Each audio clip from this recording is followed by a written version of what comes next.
What if the soundtrack of the 70s wasn't just bell-bottoms and glitter, but bans, boycotts, and broadcast panic? Tonight, we're dropping the needle on the decade's most explosive singles, the songs that got pulled off playlists, protested in the streets, and whispered about on late-night radio, and still climbed the charts anyway. From punk sneers that crashed the Queen's party, to disco whispers the BBC wouldn't touch. From gender-bending anthems slipped past censors, to ballads so suggestive they sparked hotline complaints. Each record on this list didn't just make noise, it moved the goalposts for what pop could say out loud. If you've ever sung along without knowing why the station almost didn't play it, you're in the right place. Count it down with me. 10 controversial 70s songs that rewired radio and why they still light a fuse today.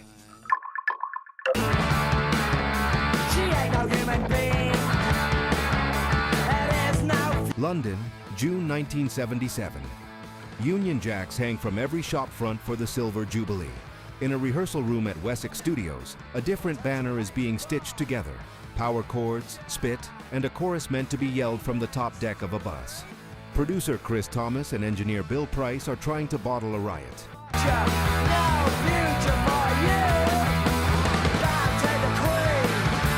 The Pistols want it ugly but huge. Thomas wants it loud enough to jump a stylus out of a cheap dancette. The compromise is history. A wall of Steve Jones guitars, double-tracked until 2 chords feel like a battering ram, and Paul Cook's snare like a starter pistol.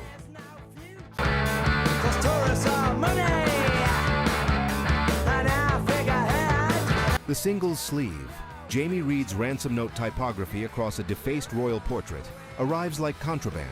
The band has already torched bridges, dropped by EMI, briefly signed then sacked by A&M after a notorious champagne-smashed visit to the label. Virgin takes the bet. Timing does the rest. A few weeks before the Jubilee Flotilla, the Pistols charter their own boat, blasting the single down the Thames until police bring the party to shore.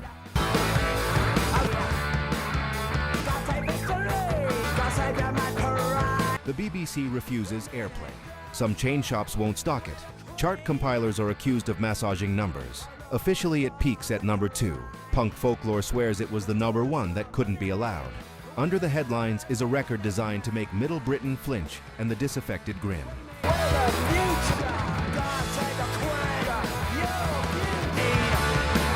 John Lydon drags syllables just behind the beat, sarcasm as rhythm, while Glenn Matlock's bass, still echoing through the arrangement despite Sid Vicious's later myth, locks the song to the pavement. The lyric, "There is no future," is either nihilism or a job center bulletin, depending on your postcode.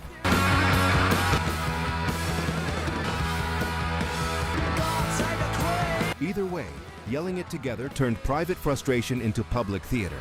The censors tried to smother it. The band minted its legend. More than a provocation, God Save the Queen taught a generation that absence of airplay could become the loudest advertising of all.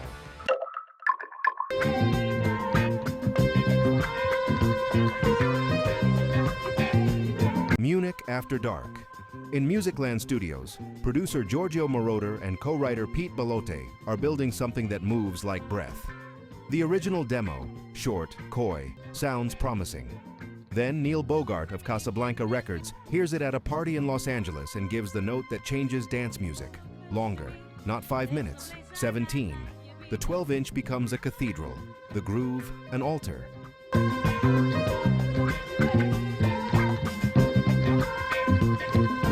Moroder's bass slides like warm rubber. Hi-hats whisper, strings trace the outline of a silhouette you only half see. Donna Summer, a session pro who can belt, doesn't. She sings from closer in, mic brushing the edge of confidence and confession.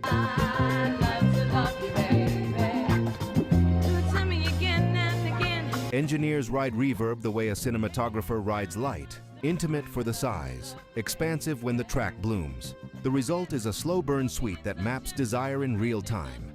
Time magazine will claim to count 22 orgasms. The BBC will reach for the off switch, and late-night TV moralists will do what moralists do. But on a packed floor in 1975, it reads as another kind of news. Women's pleasure had found a backbeat, and it sold. Oh, love to love you, baby. Behind the scenes, Moroder is also sketching a production future. The 12-inch as narrative form. Instead of a radio-ready verse, chorus economy, tiny events keep you. A fresh string response, a new background moan, a subtle filter move on the bass.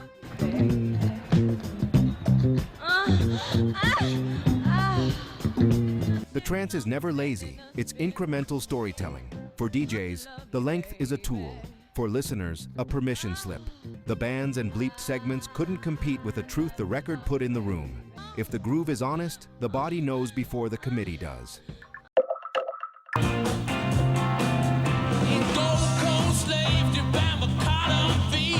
Muscle Shoals Sound Studio, Alabama, December 1969. The Rolling Stones are on American soil recording the first cut of a new decade. Jimmy Johnson is behind the board. Bobby Keys has his tenor sax warmed. In the live room, Keith Richards picks up a 5-string open G Telecaster and drops a riff that sounds like a door kicked off its hinges. The band runs it down fast. The keeper take is raw, hot, and impossible to refuse.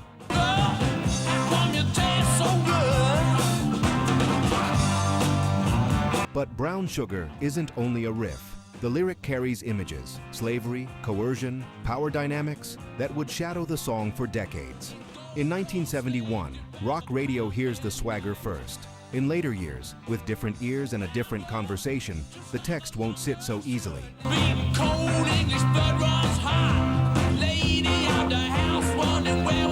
The Stones themselves begin to retreat the song from set lists, most notably in 2021, an unspoken concession that the world has changed around it. On tape, though, you hear why it became inescapable. Charlie Watts places the backbeat like a hinge. Mick Taylor threads filigree lines through Richard's engine. Bobby Keys punctuates choruses with brass that sounds like a second riff.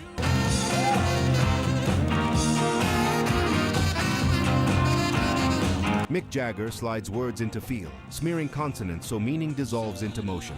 It's rock's sleight of hand, a dance-proof arrangement carrying a story many would rather not look at. If Love to Love You Baby forced radio to face female desire, Brown Sugar eventually forced audiences to face the cost of singing along without reading the fine print.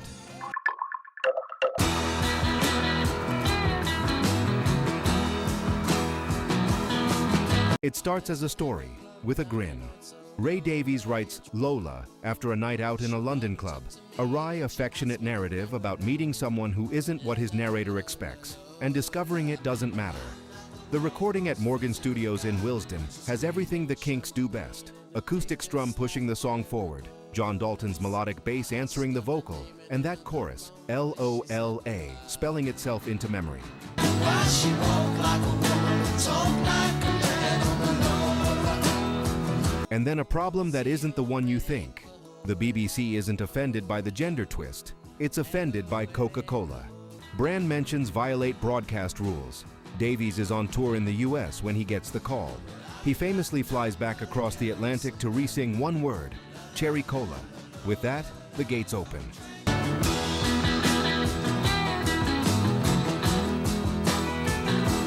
The subversion slips onto tea time radio not by disguising itself, but by sounding welcoming. There's no leer, no panic, just a story sung with warmth. The little-known detail here is how much craft protects the song's heart. The band tracks it like a pub sing-along, but the arrangement is a gentle sleight of hand. Dynamics lift on every pre-chorus, harmony voices enter like old friends, and the resonator guitar adds a bright, metallic wink.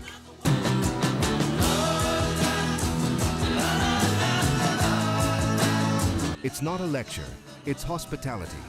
Where controversy elsewhere in the decade shouted, Lola smiles, and smiles can change more minds than shouts. The result is a hit that let millions rehearse tolerance out loud without being told they were doing homework.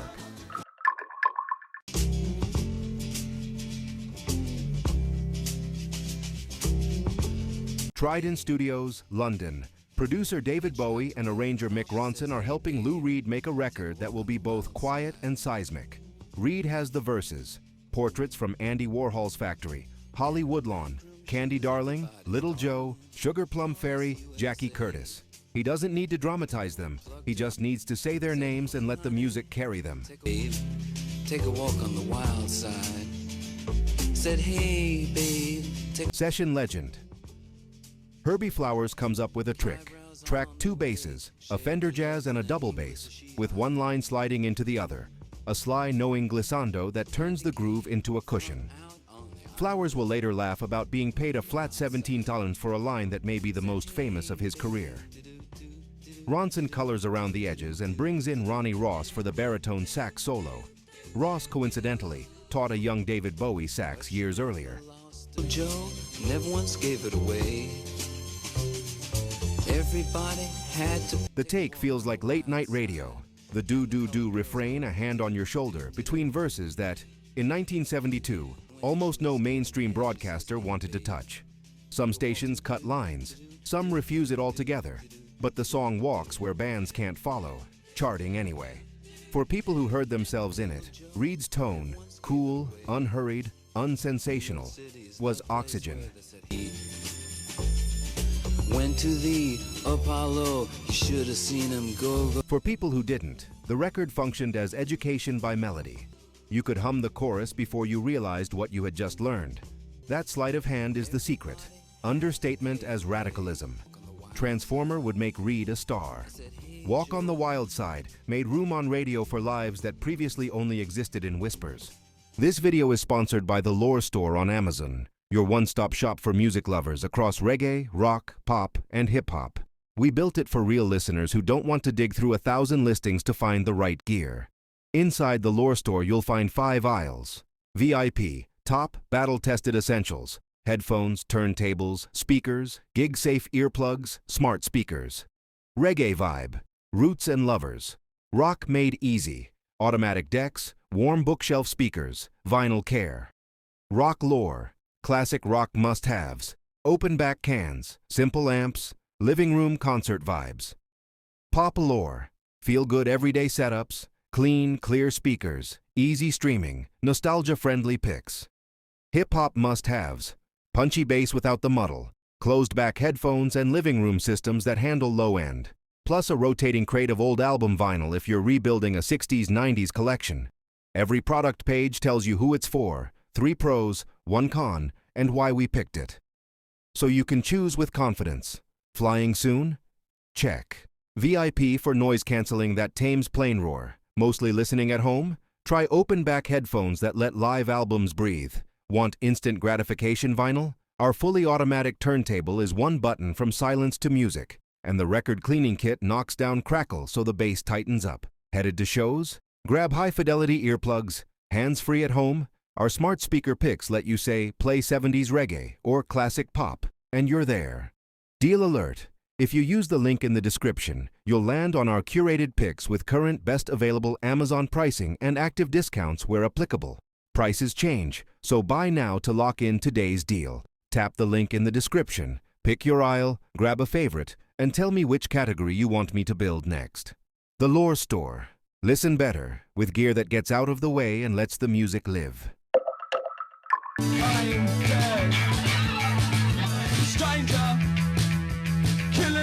A seaside town at closing time. Crawley, 1978. 3 teenagers calling themselves Easy Cure are workshopping songs in a church hall that smells faintly of tea and dust. Robert Smith has been reading Arab Camus' The Stranger, underlining sentences about sunlight and moral ambiguity. Out of those margins comes a lyric written in the first person, deliberately pared back, deliberately thorny.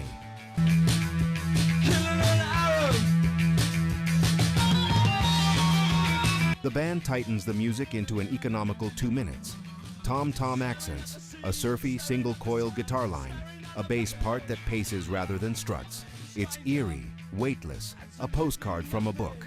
When Small Wonder Records issues Killing an Arab in late 1978, it's on a tiny pressing that travels faster than anyone expects. On radio cue sheets, the title jumps off the page and context falls away.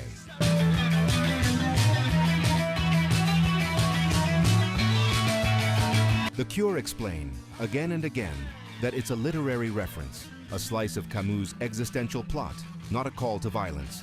Some programmers listen, some don't. Protests follow. Years later, the band adds disclaimers on sleeves, sidesteps the title on air, occasionally substitutes Killing Another Live, and releases alternate art that foregrounds the Camus source.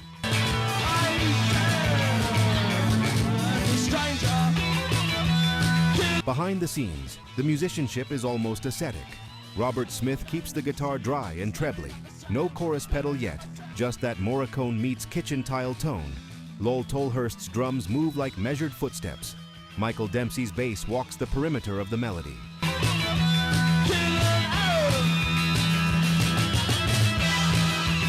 It is, in its bones, a study in restraint.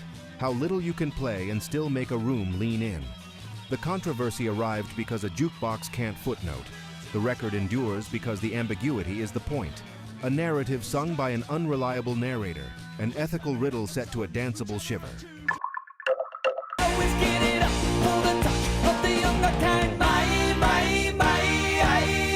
Sun-baked Los Angeles, MCA Whitney Studios, 1979. Producer Mike Chapman is running a tight ship. Fast takes, minimal fuss, no time for vanity overdubs. Burton Aver brings a riff he's been carrying around since high school, a stuttering up-down figure that sounds like a sprint-starting pistol.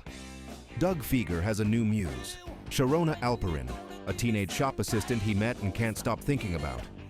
Running down the length of my thighs, Sharona, but don't stop, give it up. He writes frantically. Whole diaries of lyrics spill out. In the live room, everything clicks in one kinetic take. Hand claps like a pep rally, Tom fills that skid into the chorus. Guitar and bass gnawing at the same bone. The song detonates. 8 weeks at #1 on the Billboard Hot 100. A debut album tracked in less than 2 weeks suddenly moves like a blockbuster. But the backstory doesn't age gently. Feger was 25, Sharona was 17.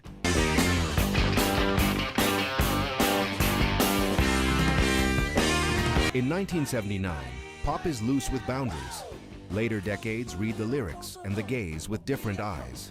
Alperin herself becomes part of the myth, appearing on single sleeves, in photo shoots, forever tied to a chorus that the entire planet can sing from the first 2 syllables. Listen closely to the engineering choices that made it indelible.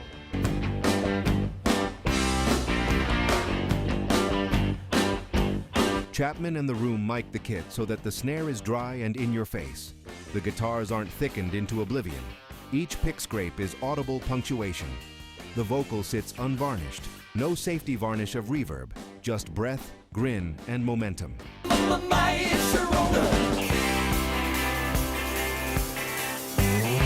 The cultural arc is the decades in miniature.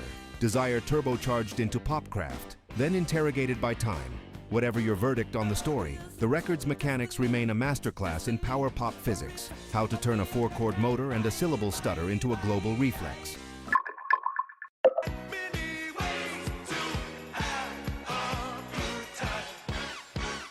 A New York office where the blinds are half closed to the afternoon. Producer Jacques Morali is grinning. Henri Belolo is juggling business lines. Victor Willis is taking a melody and sharpening it into a chant that you can't exorcise once it's in. The concept is already vivid. Characters as costumes, disco as theater.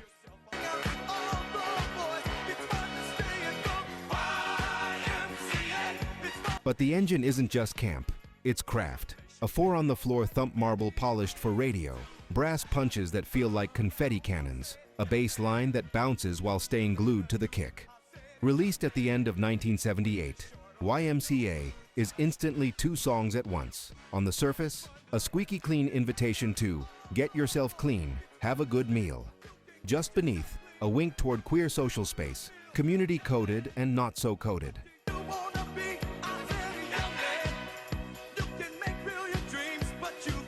The Young Men's Christian Association bristles publicly, press statements, trademark talk, then later softens as the song raises their profile worldwide. In the background, authorship disputes simmer for decades, cresting in court cases where Victor Willis reasserts his rights and wins major ground in the 2010s.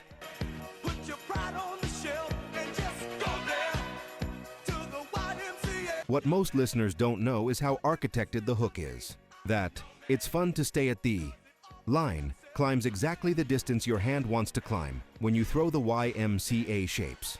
Its choreography embedded in melody, participation engineered in the writing. Culture wars rage, weddings book the DJ anyway.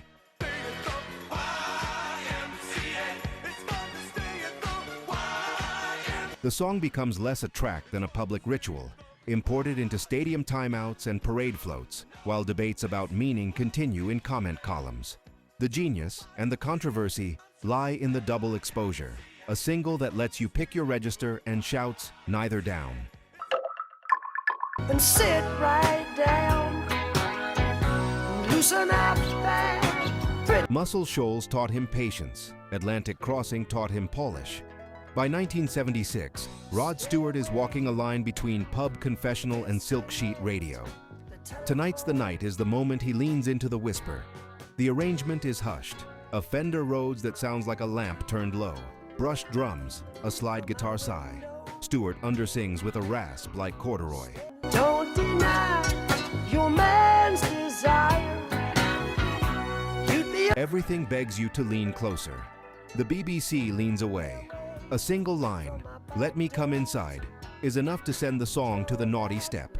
Some US stations splice or soften. And then there's the voice in French, uncredited at first. Britt Eklund, Stewart's then partner, murmuring as if she's right at your ear.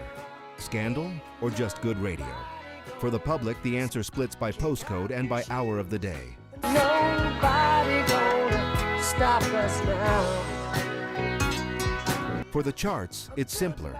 The record spends 8 weeks at #1 in the US, a slow exhale at the top of the decade's most crowded year. Behind the console, the magic is negative space.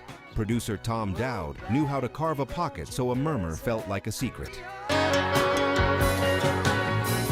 Don't say a word, my virgin. The bass is mixed like a heartbeat, steady but never attention-seeking. The drums sit back, as if anything louder would break the spell. It's the 1970s distilled, radio discovering that intimacy could be scandalous and profitable, artists learning that suggestion travels further than declaration. For some, it was too much. For others, not enough.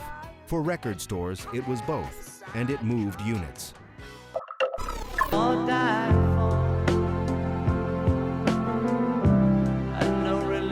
A white room at Tittenhurst Park. John Lennon sits at a Steinway upright. There's a blanket over the strings to dull the attack. A mic positioned so close you can hear the hammer-felt sigh like breath. Phil Spector is in the control room, glasses pushed up, drawing a slow halo of reverb around the piano.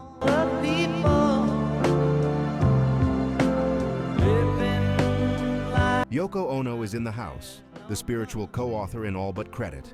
Ideas sifted from her grapefruit instruction pieces, the notion of stripping away ownership, border, and creed until what's left is us. Decades later, the industry will finally acknowledge her co-writing. Lennon had said publicly that her name belonged on it. The verses arrive as plain language, not slogans. Imagine there's no heaven, no rhyme scheme pyrotechnics, no chorus that demands your diaphragm.